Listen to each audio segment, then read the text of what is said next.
하나님 말씀 신약 성경 249쪽 로마서 8장 15절 말씀입니다. 너희는 다시 무서워하는 종의 영을 받지 아니하고 양자의 영을 받았으므로 우리가 아빠 아버지라고 부르짖느니라.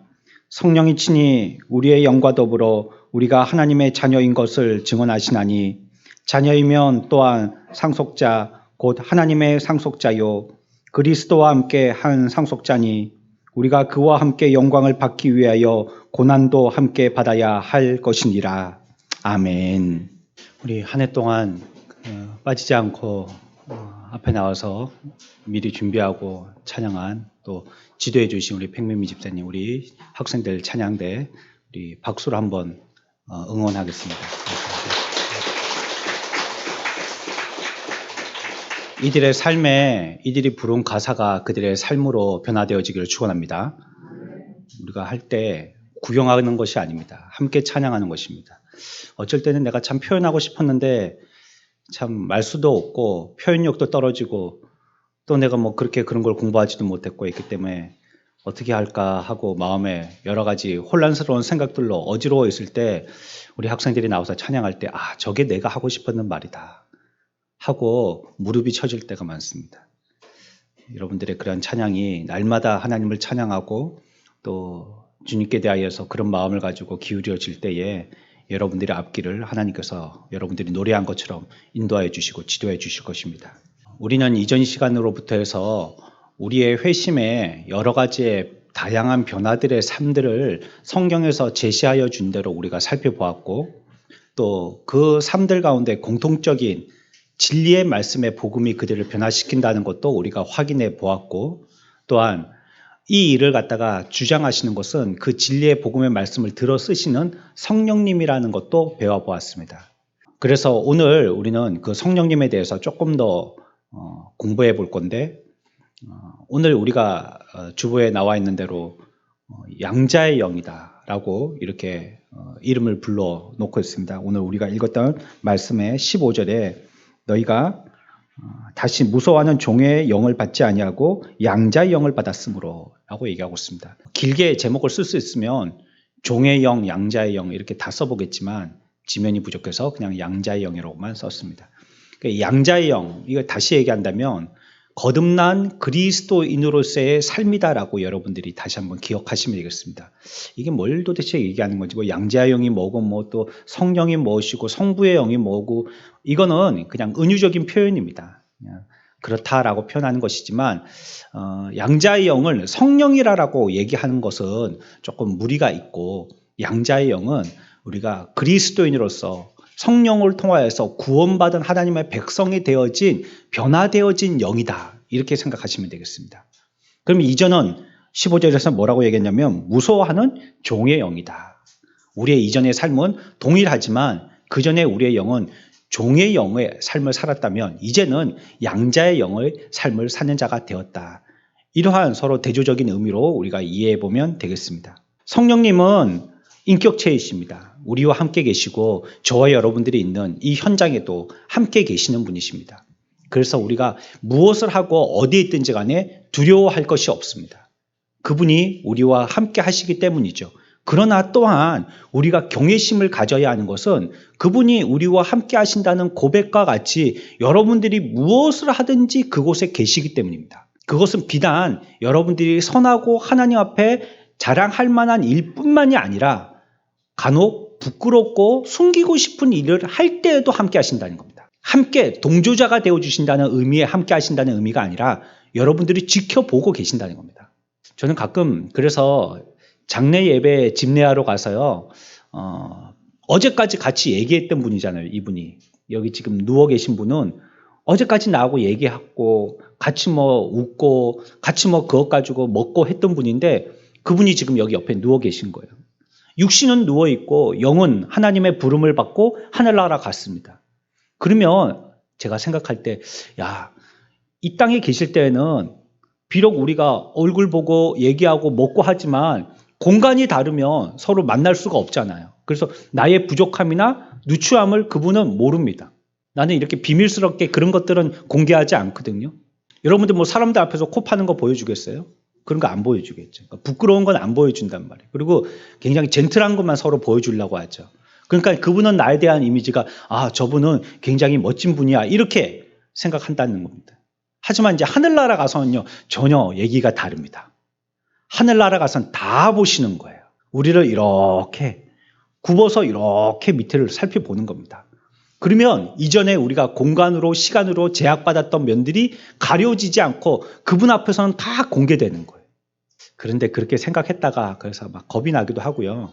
장례 예배 마치고 오면 죽음에 대한 것보다도 그런 분들이 이제 눈을 시퍼렇게 트고 하늘나라에서 이렇게 볼 텐데 싶으니까 이제 코 파는 것도 보고 막 이제 집에서 뭐 이렇게 대자로 뻗어서 자는 것도 보고 다 할 텐데 부끄럽기도 하고 내 삶에서는 내가 조심해야 되겠다 그런 생각을 했다가 또 한 3일 지나면 또 좀 무뎌지고 그렇죠.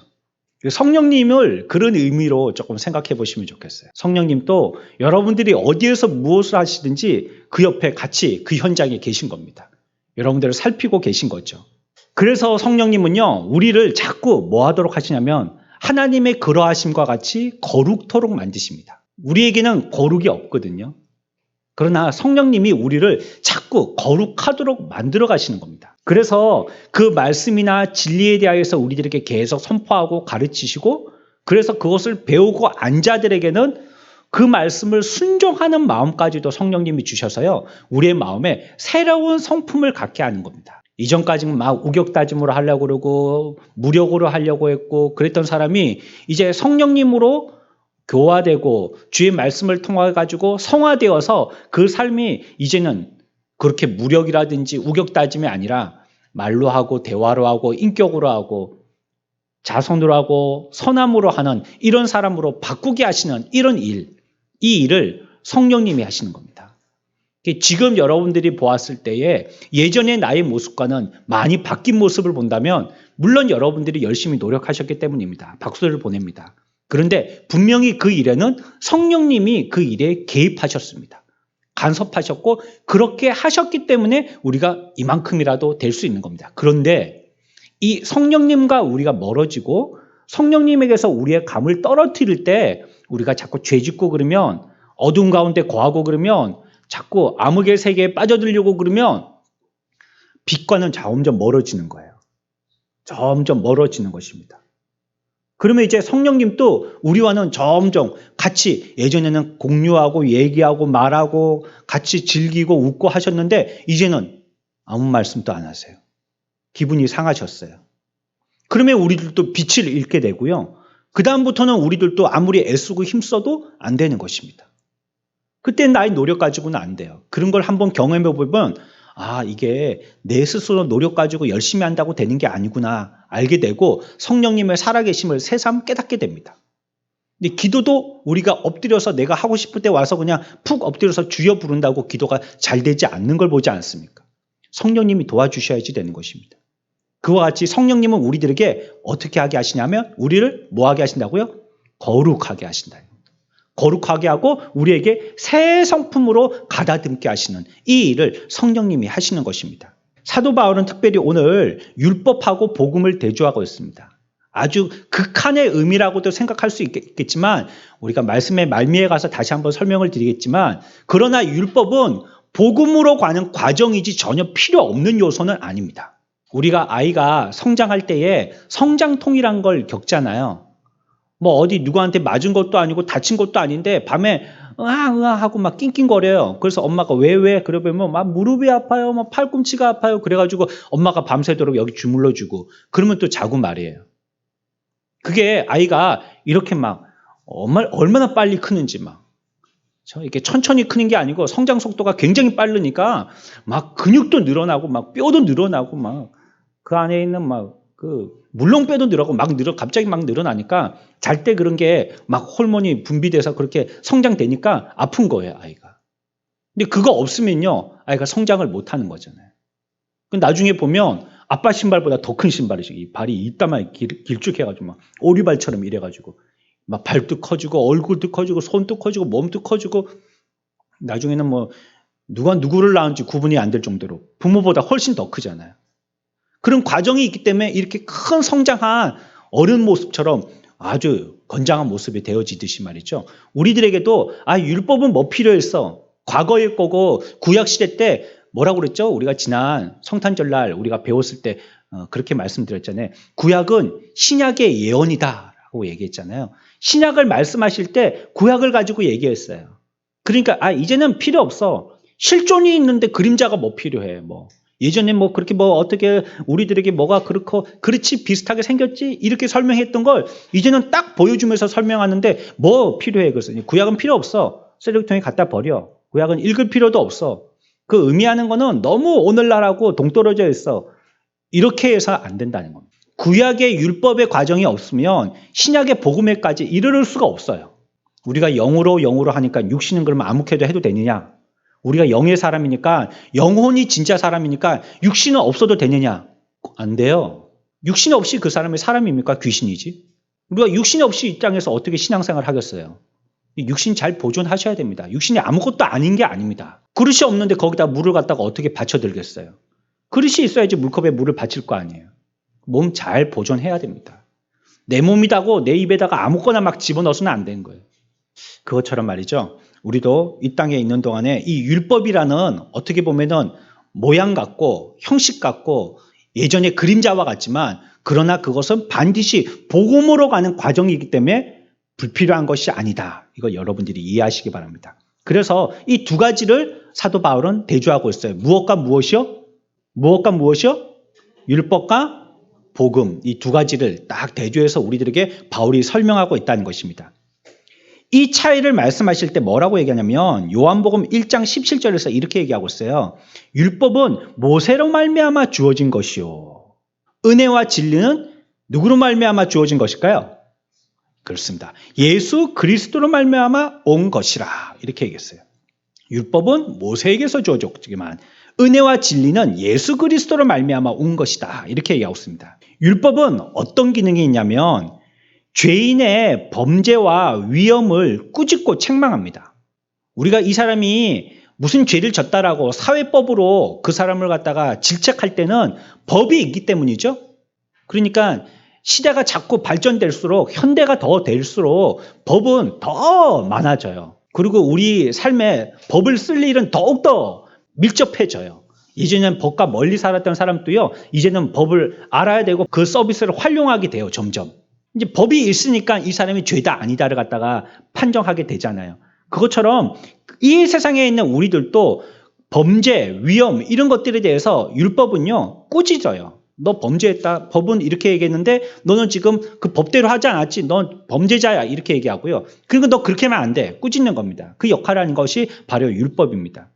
또 어떻게 합니까?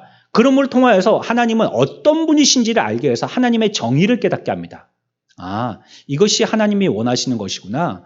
이것이 하나님이 뜻하시는 선이구나. 이걸 율법을 통해서 알게 되는 것입니다. 그리고 또 무엇을 아냐? 세 번째로는요. 율법의 행위로 말미암아서는 구원받을 자가 한 명도 없구나 하는 것을 알게 된 것입니다. 구약 때 죽으라고 율법을 지켰거든요.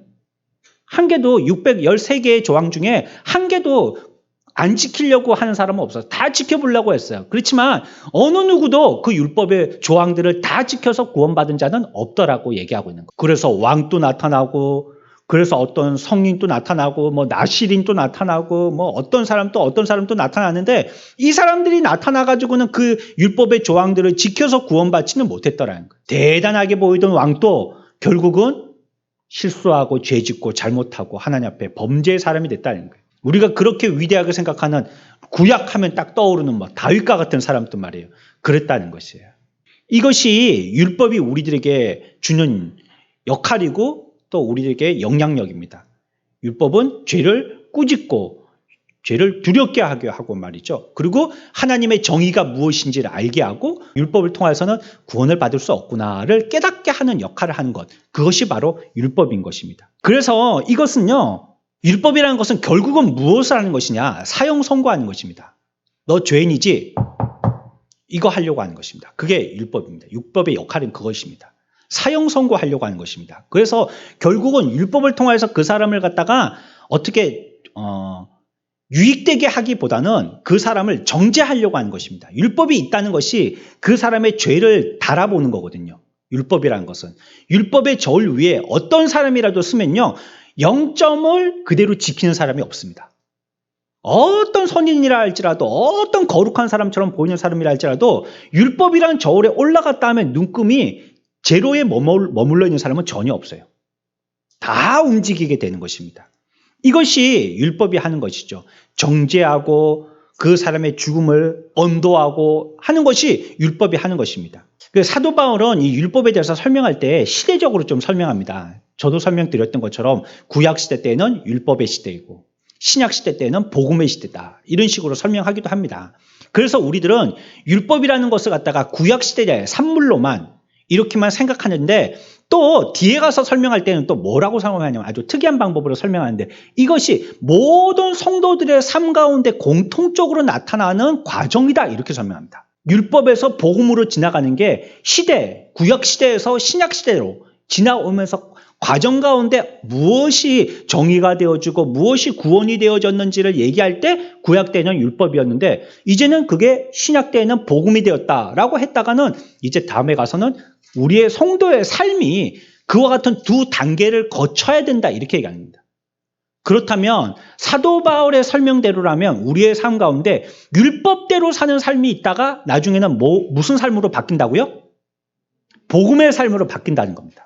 이게 바울의 설명입니다. 율법적인 삶을 살던 때가 있는데 율법적인 삶을 살던 때에 어느 시점에 이제는 복음적인 삶으로 바뀌게 되더라는 겁니다. 이거를 표시할 때 오늘 15절에 말씀하실 때와 같이 뭐라고 얘기하냐면 종의 영, 또 뭐의 영이요? 양자의 영 이렇게 얘기하는 겁니다. 이제 율법적인 삶을 살 때의 우리의 삶은 어떤 영의 삶이라고요? 종의 영의 삶이라는 것입니다. 이해하셨죠? 이제 그리스도를 말미암아 복음을 받아들이고 구원받은 백성이 되어서 하늘나라 거룩한 시민이 되어졌을 때 우리가 사는 우리 속에 거하는 영은 어떤 영이요? 양자의 영으로 사는 것입니다. 이런 모습으로 아주 탁월한 설명을 하고 있죠. 바울이 지금 우리들에게 설명하고 있는 그 설명이 이와 같이 종의 영과 양자의 영, 율법과 복음이라는 것을 대조해서 우리들에게 구원을 잘 설명하고 있습니다. 많은 영혼들이 하나님의 자녀로서의 자유를 누리기 전에 종으로서의 갇혀 삽니다. 조금 더 구체적으로 우리가 성경적으로 설명을 하겠지만 세상에만 봐도 이해하기 딱 좋게 할 때 사람들이 그렇습니다. 그 사람들이 뭐 어디 다른 종교를 믿는 사람들도 아닌데 괜히 뭘 하면 제사를 해야 될 것 같고 그러니까 말이에요. 그러니까 뭐 우리가 집에서 지내는 제사 그런 것도 제사지만 뭐 꼭 행사를 할 때는요, 그 제사를 지낸단 말이에요. 행사를 할 때, 행사 앞에서. 그 어떨 때는 저도 저번에 그 창원의 집 앞에 지나갈 일이 있어서 지나가는데 그 앞에 큰 나무가 있거든요. 굉장히 굵은 나무가 있어요. 그 앞에 마당에. 거기다가 이렇게 막 새끼줄 꼬아가지고 거기다가 상을 차려갖고 거기다 좀 제사를 지내고 있는 거예요. 보니까 뭐 이렇게 넥타이 메고 젊은 분, 연세 있는 분 좀 이렇게 지역에 유지되시는 분들이 오신 것 같아요. 그래갖고 뭐 현수막 붙여놓고 뭘 하시더라고요. 그러니까 이런 거 말이죠. 하다못해 우리가 차를 사도 말이죠. 안 믿는 사람들은 뭐 합니까? 본넷 열고 헤드라이트 켜고 창문 다 열고 그리고 차에다가 막걸리 부어가면서 고사 지냅니다. 거기다. 그 뭐 사고 안 나게 해달라고요. 그리고 뭐 명주실 같은 것도 뭐 밑에다가 묶어놓고 막 그렇게 하죠. 막 트렁크에다가도 묶어놓고 막 뭐 어떤 뭐 북어 이런 것도 막 묶어놓고 그런 거 하죠. 또 잘 때도 어느 방향으로 자지 말라 이런 거 있고요. 특히 이사 갈 때는 뭐 손 없는 날 이래가지고 뭐 언제 이사 가야 된다고 날을 받아야 된다고 그러고요. 이름을 지을 때도 아무렇게나 내가 좋아하는 이름을 짓지를 못해. 어디 가가지고 돈 주고 좋은 이름을 지어와야 되고 또 결혼을 할 때도 사랑하면 서로 그냥 마음 맞춰서 사는 게 아니고 꼭 궁합을 봐갖고 기분 나쁘게 해요. 그 좋다고 하는 확률도 반이겠지만 나쁘다는 확률도 반이잖아요. 그 좋아서 결혼할 사람이 거기 가갖고 안 좋은데 빨리 헤어질수록 좋은데 이런 말 들으면 얼마나 기분 나쁘겠어요. 내일 모레 결혼할 건데.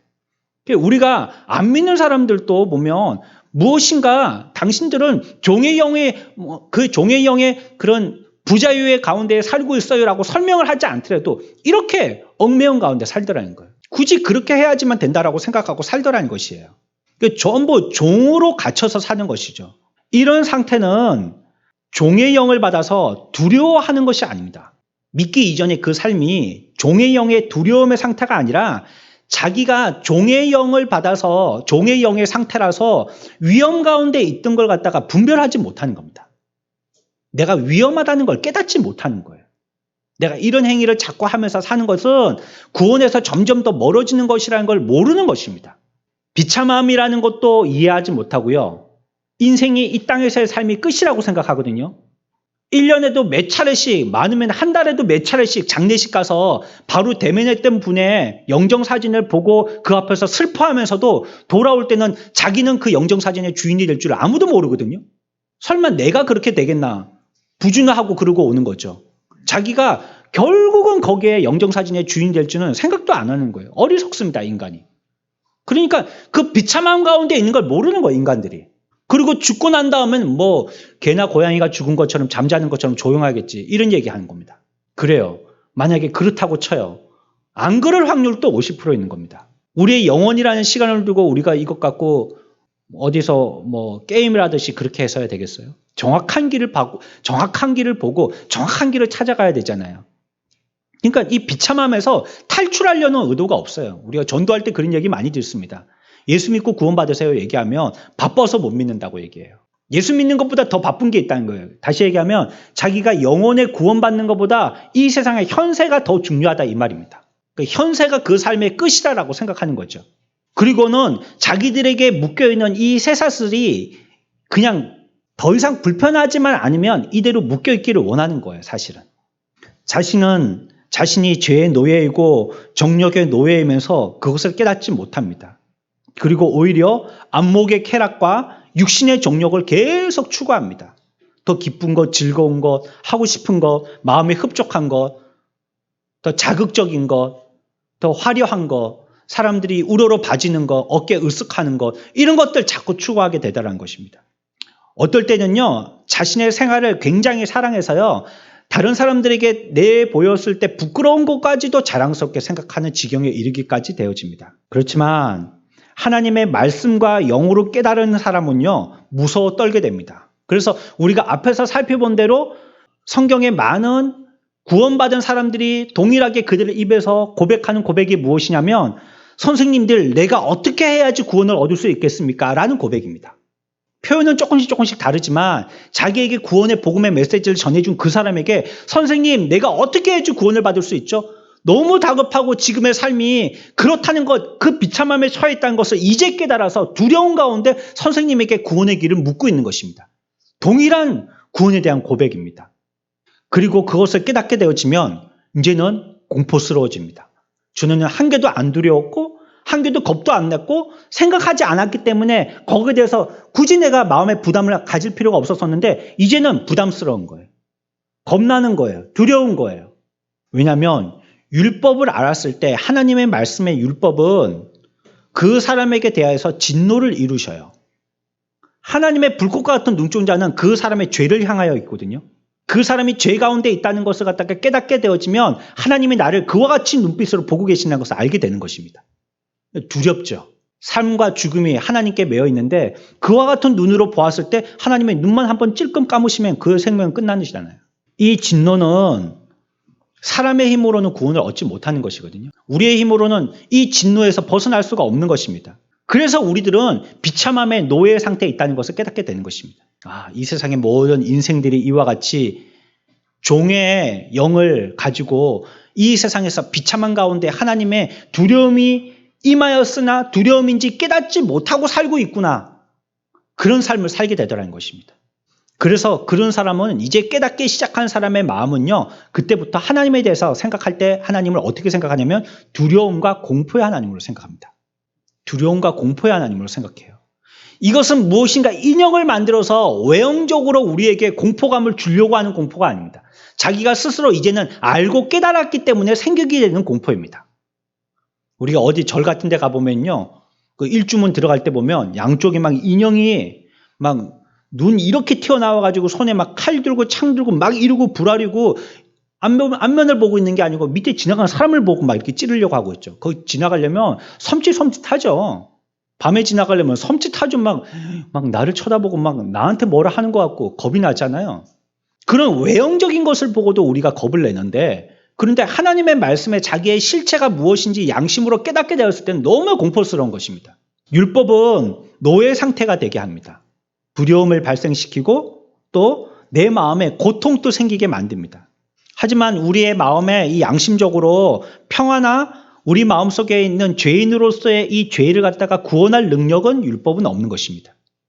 하나님께서는 앞에서 설명드린 대로 율법을 통해서 죄를 깨달을 수 있도록 죄를 자각하는 수단으로 사용하시기를 기뻐하세요. 율법을 그렇게 해서 쓰시는 겁니다. 그래서 사람들 옆에 율법을 딱 두시기 시작하신 것입니다. 이렇게 한번 생각해 보면 좋겠습니다. 율법은 어떤 작용을 하시냐? 이제 겨울이니까 땅이 꽁꽁 얼었잖아요. 봄 되면 이제 씨앗을 뿌려야 됩니다. 그러면 씨앗을 뿌리려면 어떻게 해야 되냐면 곡괭이로 흙을 갈고 엎죠. 요즘은 뭐 땅이 넓고 기계화가 되어 있어서 경운기 같은 걸로 땅을 이렇게 일구죠. 그 다음에 거기다가 씨앗을 뿌리죠. 어떤 어리석은 농부도 깡깡 얼어있는 겨울에 뭐 아스팔트처럼 되어 있는 그런 굳어있는 땅 위에다가 씨앗을 뿌리는 사람은 없어요. 이와 같이 율법은 어떤 역할을 하느냐? 우리의 굳어져 있는 겨울과 같은 마음을 기경하는 역할을 한다는 거예요. 깨달아서. 갈고 엎는 겁니다. 갈고 엎어서 씨앗이 심어질 만한 그런 푸석푸석한 땅이 되도록 만드는 겁니다. 그게 율법이 하는 역할입니다. 그리고는 그 가운데 뭐가 들어갑니까? 복음의 진리의 말씀에 씨앗이 들어가는 겁니다. 그러면 그 땅에서 이제 하나님의 거룩한 백성으로서의 싹이 나기 시작하는 것입니다. 바울은 너희는 다시 무서워하는 종의 영을 받지 아니하고 라고 말했습니다. 하지만 이 말을 우리가 이해할 때 이렇게 이해해야 합니다. 이제는 더 이상 무서워하는 종의 영을 받지 아니하고 했으니까 종의 영은 이제 없구나. 종의 영은 없는 시대이고 이제는 새로운 복음의 시대가 다가왔구나. 이렇게 어떤 시대의 단절적인 의미로 종의 영을 받지 아니하고라는 말을 이해하기보다는 이 영을 쓰기보다는 앞으로는 다른 영이 그리스도의 마음 가운데 발견될 것이라는 의미로 썼다는 것입니다. 이 영을 쓰지 않겠다는 의미가 아니라 이 영보다는 다른 영이 여러분들의 마음 가운데 주장하도록 하겠다는 걸 의미하여서 이 영을 더 이상 쓰지 않겠다라고 말씀하시는 것처럼 설명하셨다는 겁니다. 그래도 최소한 우리의 마음 가운데 나이가 죄에 대해서 더 이상 깨달아서 구원받을 수 있는 자력은 없다는 것을 알게 되어지면 앞에서 설명드린 대로 많은 사람들이 자기의 구원에 대해서 선생님 내가 어떻게 해야지 구원을 얻을 수 있습니까? 하고 하나님 앞에 엎드리게 되어집니다. 이때가 바로 이제 종의 영에서 벗어나서 양자의 영으로서의 삶을 사는 입문이라 할 수 있겠습니다. 이게 시작입니다. 이때부터가 시작입니다. 내가 어떻게 하면 구원을 받을 수 있지에 대해서 이제 고민하고 심각하게 생각하고 이전에 자신의 죄에 대해서 회개하는 이런 때, 이때가 이제 준비되어진 상태인 것입니다. 그리고 나서 하나님의 메시지를 이해하고 우리의 죄를 속해 주시는 그리스도의 속죄 복음에 대해서 깨닫고 또 그 필요성을 느끼게 되어지고 그리고 그 복음이 남의 복음이 아닌 내 자신의 복음이라는 것을 알고 그리스도께서는 우리의 영혼을 위한 분임을 느끼는 이 말씀을 내 자신 가운데 적용하는 이러한 삶을 살아나가기 시작하는 것입니다. 이 모든 것들이요, 성경에서 말씀하신 것처럼 믿음으로 이루어집니다. 믿음 가운데 그와 같은 일들이 진행되어져 가는 것입니다. 종의 영의 상태에서 양자의 영의 상태로 변화되어지는 삶은 믿음의 과정을 통해서 이루어지는 것입니다. 우리가 그러면 오랫동안 종의 영의 상태에 머물러 있었던 것은 무엇 때문이냐면 이 진리에 대해서요 이해하지 못하고 있었기 때문입니다. 또 한 가지 이유는 내가 무엇이 진리고 어떻게 하는 것이 진리인지를 이해하지 못했을 뿐더러 또 한 가지는 우리 외부에 있는 영적인 방해의 세력이 우리를 통해서 진리의 영을 이해하고 수용하는 데 대해서 계속적으로 반항하도록 했기 때문입니다. 그래서 우리들은 그 진리의 영을 받아들이지 못했어요, 지금까지. 그러나 극심한 죄인이라도 그리스도를 바라보기만 하면 또 이 땅에 죄인을 구원하시려고 오신 그분의 말씀을 그 초청 앞에 내가 영접하기만 하면 모두 다 구원이 되어진다라고 성경은 우리들에게 약속하고 있습니다. 어떤 자라 할지라도 그와 같이 어떤 종의 영의 상태에 머물러 있던 자라 할지라도 믿고 그 사람이 주를 바라보고 그분을 내 마음에 영접하면 구원을 얻을 것이라는 것은 확실하고 누구에게든지 공통적으로 하고 계신 약속인 것입니다. 그러면 이제 하나님은 어떤 분이 계시냐? 이제는 두려움의 대상, 심판의 대상인 하나님이 아니신 것입니다. 이전까지는 보응이셨거든요. 하나님은. 보응이 뭡니까? 눈은 눈으로, 이는 이로 율법대로 갚아주겠다는 뜻입니다. 그대로 갚아주겠다는 거예요. 네가 죄를 한 개 졌어? 그러면 한 대 맞아. 두 개 졌어? 두 대 맞아. 이게 보응의 하나님입니다. 너 그렇게 죄를 졌어? 다 들추어보니까 숨겨져 있는 죄도 말하지 않고 그냥 슬쩍 넘어가려 하는 죄도 있네? 너 내가 심판하겠어. 이게 예전에 종의 영의 상태에서 우리가 바라보는 하나님의 상입니다. 그러나 이제 하나님에 대해서 우리가 그분을 영접하고 그분을 이해하고 믿게 되어지면 전혀 다른 상태가 되어지는 것입니다. 우리 가운데 염려와 불안과 두려움은 믿는 것과 동시에 이제는 새로운 상태가 되는 것입니다. 평안과 기쁨으로 즉시 변하게 되어집니다. 신비한 체험입니다. 그렇게나 이전까지 내 몸은 그대로란 말이에요. 내가 뭐 어디 초월적인 어디에 달나라에 간 거 아니에요. 그러나 우리가 구원받아서 주님을 알게 되어진 이후부터는 우리의 삶이 전혀 새로운 삶으로 바뀌게 되어지고 내 마음의 안팎의 상태도 다 바뀌게 되더라는 것입니다. 새로운 하나님과의 관계가 형성되게 되죠. 이제는 나를 심판하시는 심판자, 원수 갚으려고 하는 나의 원수가 아니신 것입니다.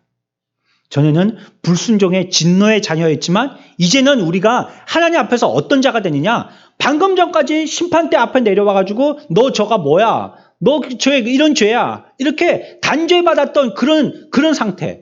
심판자와 피고의 그런 관계였지만 이제는 이와 같이 구원이 되어지는 이 순간에 어떤 관계가 되어지냐면 15절에 무슨 관계요? 어떤 영이요? 어떤 영이요? 그러면 뭐가 되는 겁니까? 부모님과 우리와의 관계가 새롭게 된다는 것은 하나님과 우리와의 관계가 뭐가 된다는 겁니까? 아이고 고개를 들어보니까 심판하시는 분이 우리 아버지네 이렇게 되는 겁니다. 방금 전까지는 너 죄 있어 숨겨진 죄 다 들통난다 빨리 다 말 안 해? 막 이랬던 하나님이신데 나 다 갚아줄 거야 너. 사람한테 그렇게 했지 너 똑같이 해줄 거야 너. 한 개 용서해 주나 봐. 이랬던 분인데 고개를 딱 들어보니까는 그분이 하고 나하고 눈이 딱 맞았는데 마치 요셉하고 요셉의 형들이 눈 맞은 것처럼 딱 눈이 맞았는데 누구세요? 아빠. 끝나버리는 겁니다. 그 모든 관계가 다 끝나버리는 것입니다. 하나님 앞에서 죄 지었던 우리의 삶들이 그와 같은 한 번의 눈빛 교환으로 다 끝나는 거예요. 뭐 표현이 눈빛 교환입니다. 표현이 그렇다는 겁니다. 우리가 모시고 영접하고 믿게 되어짐으로써 내 마음에 이와 같은 새로운 관계로 형성되게 되더라는 것입니다. 그래서 이걸 표현할 때 15절에서는 이와 같이 종의 영의 상태였지만 이제는 그것이 종의 영의 상태가 아니다 이렇게 표현하지 않습니다. 이제는 자유자의 영의 상태 이렇게도 표현하지 않습니다. 훨씬 초월해서 우리들이 감당할 수 없을 은혜로 우리들에게 표현하시는데 그 표현이 뭐냐? 그것이 양자의 영이라는 것입니다. 저와 여러분들이 하나님과 우리가 이제는 원수가 아니고 부자 관계가 됐다는 겁니다. 살려만 주셔도 감사한데 말이죠. 죄에 대해서 조금만 한 10년인데 이제 5년 아니면 2년 이 정도만 해도 감지덕지 이제 그게 아니라는 거예요. 부모 자식이 된 것입니다. 그러면서 나를 위해서 대신 죄를 받으시겠다는 겁니다. 그리고 대신 죽기까지 하시겠다는 겁니다. 그래서 나한테는 무죄 석방해 주시겠다는 겁니다. 이게 양자의 영이라는 의미입니다. 우리가 하나님의 아들이 되면 그의 아들의 영을 보내주셔서 성경 우리들에게 뭐라고 얘기하냐면 이사야서에서 하나님을 부를 때 주여, 갓, 롯, 아도나이 부르는 방법들이 여러 가지가 있지만 그렇게 부르지 않고 이제 하나님과의 관계가 개선되어서 아버지와 자녀가 되면 하나님을 부를 때 어떻게 부른다고요? 예. 아바 아버지라 부른다라고 얘기하고 있습니다. 아바라는 말은 우리의 아빠하고 비슷하잖아요. 아빠라는 뜻입니다. 아빠. 애기들이 아빠를 부를 때 뭐 2살짜리가 1살짜리가 뭐 그렇게 빨리 철나면 좋겠지만 1살짜리가 2살짜리가 아빠를 보고 아버님 이렇게 하지 않지 않습니까? 우습죠. 아버님 오셨어요? 이렇게 하면 우습죠. 2살짜리가. 그냥 아빠 이게 예쁘잖아요. 그것처럼 우리도 하나님과의 관계가 이렇게 관계가 회복되어지면 하나님을 부를 때 이렇게 친근한 관계로 부르게 되더라는 겁니다. 우리 같이 해볼까요? 아빠 하나님. 예, 그 율법적으로 그렇게 말씀하지 마시고 조금 부드럽게 여러분들 아빠를 부를 때 아빠 하나님 시작. 아빠한테 혼을 많이 하셨군요 옛날에. 예. 그 아빠에 대한 이미지처럼 우리가 하나님을 볼 때 또 그런 이미지로 해야 되기 때문에 아빠들이 잘하긴 잘해야 됩니다. 우리 아빠 보니까 내가 아빠라고 부르고 싶지도 않아. 이런 사람이 되면 안 되겠죠. 우리와의 하나님과의 관계가 그런 관계로 변화되게 되셨다라고 얘기하고 있습니다. 이것이 오직 믿음으로만 맺어질 수 있다라고 성경은 얘기하고 있습니다. 그래서 그의 신분뿐이 아니라 신분이 뭐로 변했다고요? 죄인에서 뭐로 변했어요? 예, 아빠라고 부를 수 있으니까 뭐가 된 겁니까? 자녀가 된 거잖아요. 이 신분이 변했고 또 영과 정신까지도 다 변하게 됩니다. 이제 그 사람에게 있는 영은 이제는 죄악의 영이 아닙니다. 빛이 비추었어요. 후라시 가지고 딱 비추면 어둠이 그대로 머물러 있지 못합니다. 빛으로 다 물러가게 됩니다. 비추어지는 곳은 어둠은 다 물러가게 됩니다. 우리도 위에 천등, 이게 100개가 넘는 전등입니다. 하늘에서 쏟아져 내려옵니다. 빛이 지금. 어디도 뭐 그늘이 없도록 이렇게. 그러니까 어둠은 다 물러가 버리는 것입니다. 그것처럼 우리들도 이와 같이 하나님의 빛의 영이 우리 가운데 임하게 될 때 우리 가운데 있던 어둠의 흑암의 권세들은 다 물러가게 되어지는 것입니다. 또 우리의 정신도 바뀌죠. 이제는 뭐 했다고 그랬어요? 두렵고 숨고 겁나고 피하고 이러고 싶었는데 이제는 담대하고 기쁘고. 여러분들이 어렸을 때 생각해 보십시오. 초인종 띵동 누르고 밖에서 아빠다 부르면 여러분들 어떻게 하세요? 아빠 하고 달려가지 않습니까? 숨는 사람은 없죠. 이제 아기일 때는 뭐 숨바꼭질 하려고 장난치려고 숨기는 하지만 아빠다 그러면 막 달려가잖아요. 아빠 하고 달려가잖아요. 그래서 막 올라타고 막 부둥켜 안기고 막 더 먼저 위로 올라가려고 막 한 놈은 머리 꼭대기에 올라가고 발에 매달리고 막 가슴에 막 매달리고 막 난리가 나지 않습니까? 그렇게 되어지는 것입니다. 우리의 정신이 이와 같이 이제 하나님을 두려워해서 피하고 제발 내게서 하나님이 거두어 주십시오. 내가 하나님을 보지 않게 해주십시오. 구약 때에는 이렇게 했습니다. 죄 있는 인간들을 하나님 보면 죽는 줄 알았기 때문에. 그러나 이제 예수 그리스도로 말미암아 우리가 구원받은 백성이 된 이후로부터는요. 하나님을 보면 막 달려와서 안기고 싶은 겁니다. 이런 관계로 회복되어진 것을 얘기하는 것이 바로 양자의 영이다라고 설명하고 있는 것입니다. 양자의 영은요. 성령의 사역에서 흘러나오는 것입니다. 성령이 그 가운데 거하셔서 성령을 통하여서 그 마음에 그러한 영의 상태가 되어지는 것입니다. 하나님의 자녀로서의 생활을 위해서 복음을 적용시키시는데요. 이 성령의 사역은 두 부분으로 구성되어 있습니다. 우리가 오늘 보았던 말씀에서 확인해 볼 수 있어요. 8장 15절입니다. 여기서 우리가 지금 읽는 것은 복음을 적용시키시는 성령의 사역, 성령은 어떻게 일하시는가, 성령은 뭘 일하시는가, 우리 가운데 임하셔서 이걸 얘기하고 있어요. 두 가지를 얘기하고 있습니다. 15절 같이 읽습니다. 시작.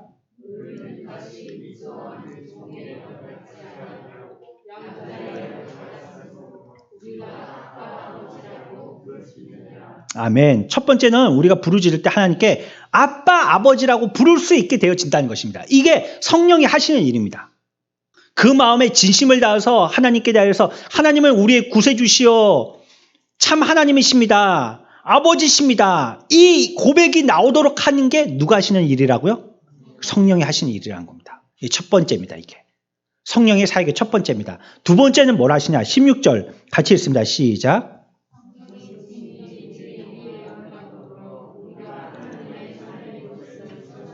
아멘. 이것이 성령이 하신 일입니다. 아빠, 아버지라고 부르짖고 16절에서는 뭐라고 한다고요? 자녀인 것을 뭐 하신다고요? 증언해 주신다는 거예요.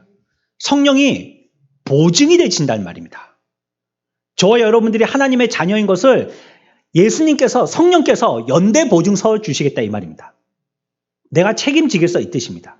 이 대단한 거 아니겠습니까?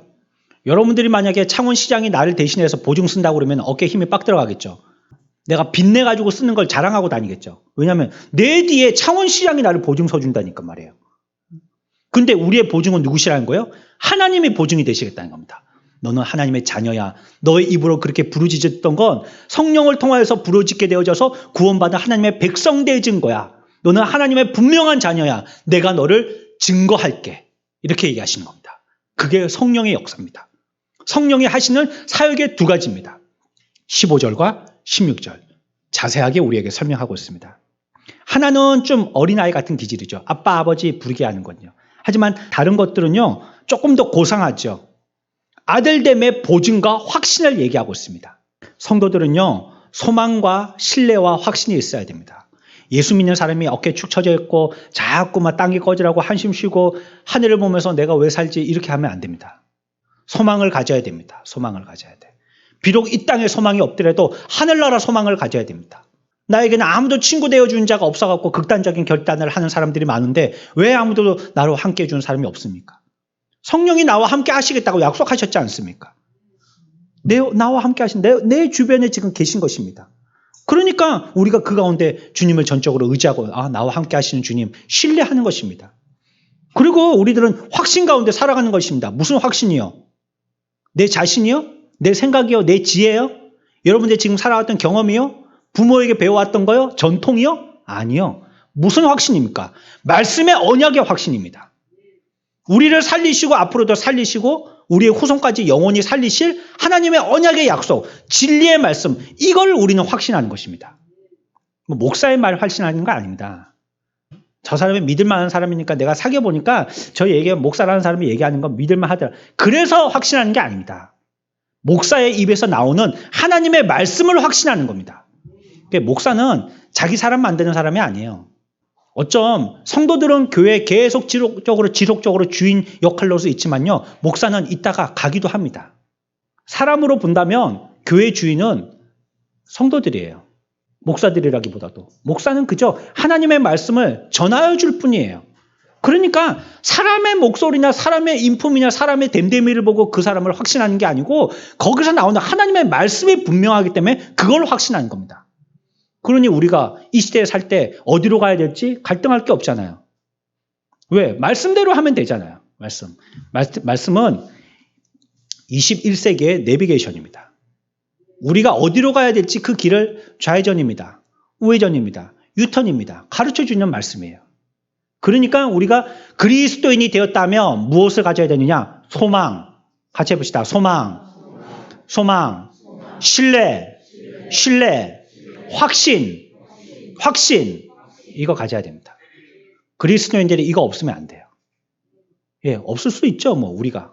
겉은 없을 수 있다는 거예요. 통장에도 잔고도 마이너스고 대출은 산더미처럼 쌓여있고 장사는 안 되고 사흘이 멀다고 샷다 닫더라고 하고 할 것도 없고 그럴 수 있습니다. 앞이 가면 갈수록 더 늪속으로 들어가는 것 같을 수도 있습니다. 그러나 우리의 삶의 모습은 그렇다 할지라도 하나님께서 우리들에게 확신을 주시고 계십니다. 우리를 지지하고 계시고 우리의 앞길을 지도하고 계셔요. 이 일을 통하여서도 하나님은 하나님의 구원의 일들을 전개시키시고 계신 것입니다. 그래 한번 큰 코 다쳐봐라 하고 맛 좀 봐라 하고 우리들을 늪에 떨어뜨려 놓으신 것이 아닙니다. 하나님의 백성들은 어떠한 때든지 간에 그 삶을 통해서 하나님이 우리를 단련시키시고 훈련시키시고 하나님의 자녀로서의 성품으로 만드시는 줄 믿으시기 바랍니다. 그러니 그 가운데서 우리는 소망 가지고 확신 가지고 신뢰할 수 있는 것입니다. 아버지가 자녀 죽이는 거 봤어요? 그럴 수 없습니다. 오히려 자녀를 위해서 아버지는 목숨을 버립니다. 그러니 우리의 하나님 아버지가 내가 아빠 아버지라고 부를 수 있는 상태가 되었으니까 아버지는 나를 배신하지 않으시는 겁니다. 아버지는 나에게 소망을 잃지 않게 하시는 것입니다. 우리가 복음을 믿고 복음의 메시지를 이해하고 자신의 영혼에 적용할 수 있으면 그는 하나님을 향한 생각과 감정과 기질과 경향들이 점점 성장하는 변화를 경험하게 되어집니다. 바뀌게 되어져요. 조금씩 바뀌게 되더라는 겁니다. 죄에 대해서 더 민감해지게 되죠. 예전에는 도둑질하고 살인해야지만 죄인 줄 알았는데 이제 내 마음에 드는 생각조차도 죄라고 깨닫기 시작하는 것입니다. 그래서 이제 우리의 생각도 바뀌어져요. 어떻게 돈 많이 벌까? 어떻게 사람들한테 인기 얻을까? 이것만 생각했는데 어떻게 하면 하나님을 기쁘시게 하지? 이런 걸 생각하게 되더라는 겁니다. 내가 이렇게 큰 받은 사랑을 갖다가 어떻게 다른 사람들한테 나눠주지? 이 땅에서 내가 이렇게 사는 것이 영원한 삶이 아닌데 하늘나라에서 삶이 또 있는데 그 땅에서 삶을 위해서 나는 이 땅에 뭘 투자해야 되지?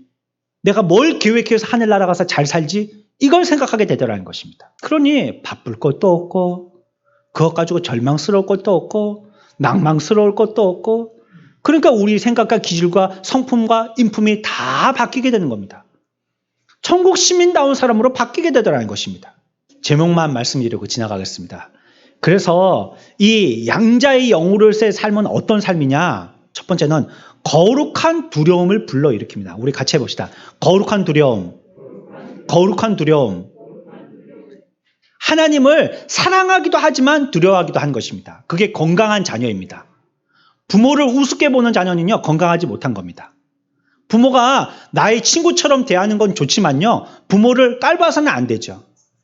건강한 자녀라면 부모가 친구처럼이기도 하고 또 부모로서의 위험을 인정할 수 있을 만한 거리가 있어야지 분명히 한 것입니다. 그러니까 양자의 영을 받는 사람은 하나님께 대해서 거룩한 두려움을 가지게 되더라는 것입니다. 두 번째는요. 양자의 영을 가진 사람은요. 하나님을 향한 사랑이 뜨거워지게 됩니다. 같이 해봅시다. 하나님을 향한 사랑. 하나님을 향한 사랑. 이 사랑이 뜨거워지더라는 것입니다. 이제 양자의 영을 가졌으니까 세상은요. 별로 그렇게 관심이 많이 없어요. 세상에 살아보십시오. 전쟁 나면 돈이 필요한가요? 예?